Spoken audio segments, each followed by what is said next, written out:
সকল বন্ধুদের জানাই মেরি ক্রিসমাস। কাছে দূরে যে যেখান থেকেই ভিডিওটা দেখছেন, আশা করছি সকলে ভালো আছে। আজকে থাকছে আপনাদের জন্য দুটো রান্না, একটা হচ্ছে চিকেন কষা আর ফ্রাইড রাইস। এই ক্রিসমাসের দিনই দুপুরবেলা করা হয়েছে। চলুন দেখতে কেমন হয়েছে তো দেখে নিয়েছেন, এবার আস্তে আস্তে রান্নাটাও শুরু করব। তার আগে শুনে নিই আদির কেমন লাগলো এগুলো। কেমন লাগছে রে? ভালো হয়েছে, খুব ভালো হয়েছে। সত্যি না মিথ্যে বলছিস? চলুন এবার ব্যাকে রান্নাটা দেখে নিই। মা শুরু করে দিয়েছে, তেলে দিয়েছে গোটা গরম মশলা আর গোটা জিরে, তারপরে দিয়েছে রসুন থেঁতো করা, সেটা একটু তেলে হতে হতেই দিয়ে দিল পেঁয়াজ, আর পেঁয়াজের পাশে দিল টমেটো কুচি। এটা প্রথমে একটু আলাদা আলাদা করেই ভাজবে। আমি মাকে জিজ্ঞাসা করলাম যে আলাদা করে ভাজার কারণটা কি। টমেটো আর পেঁয়াজ একসাথে অনেক সময় ভাজলে মাংসগুলো শিটে হয়ে যায়, সেই জন্য আলাদা করে ভাজলেই ভালো। তারপরে দিল মশলা। এই বাটা মশলাটা হচ্ছে আদা, রসুন, পেঁয়াজ, ধনে আর জিরে, তার সাথে আছে কাঁচা লঙ্কা। এটাও এতে দিয়ে আলাদা করেই প্রথমে কষিয়ে নেবে।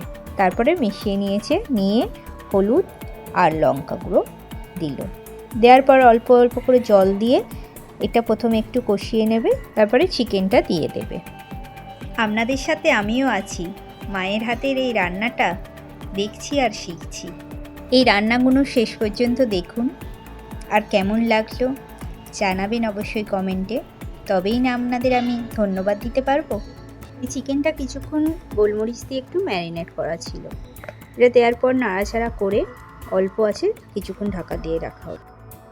এটা আবার কিছুক্ষণ অল্প আঁচে হোক। ওদিকে সবজিগুলোও কাটা হয়ে গেছে রাইসের জন্যে।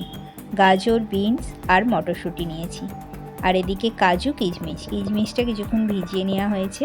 তাতে আমি আগে করে ফ্যানটা গেলে নিই।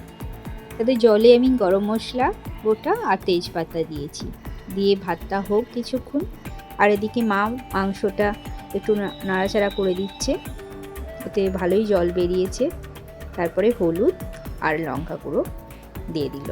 এটাও একটু নাড়াচাড়া করবে, তার আগে একটু নুন দিয়ে দিল।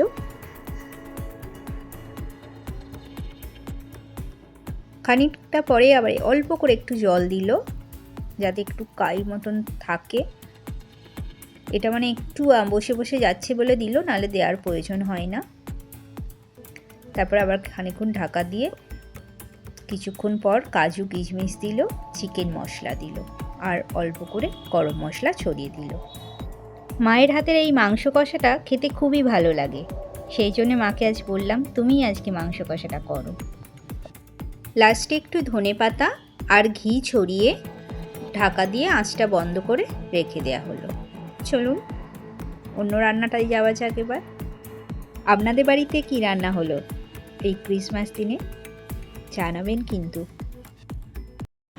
সাদা তেল আর একটু ঘি দিয়েছি, তারপরে এই কাজু বাদামগুলো দিয়ে দিলাম।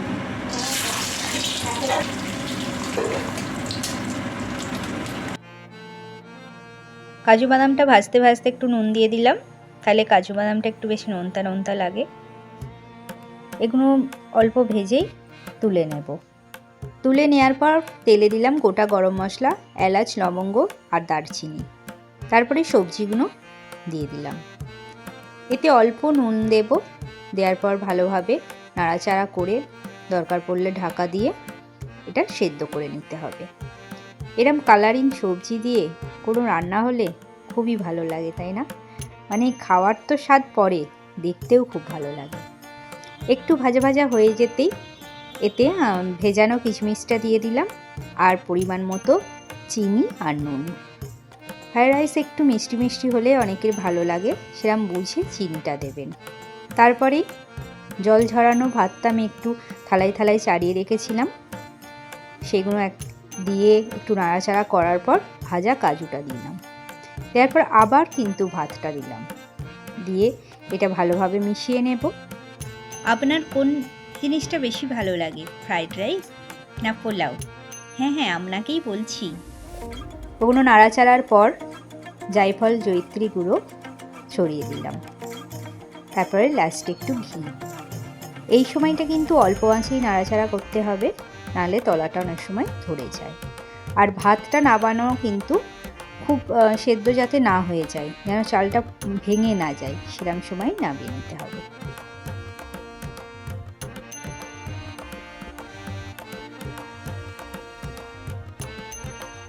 আজ তবে এই পর্যন্তই।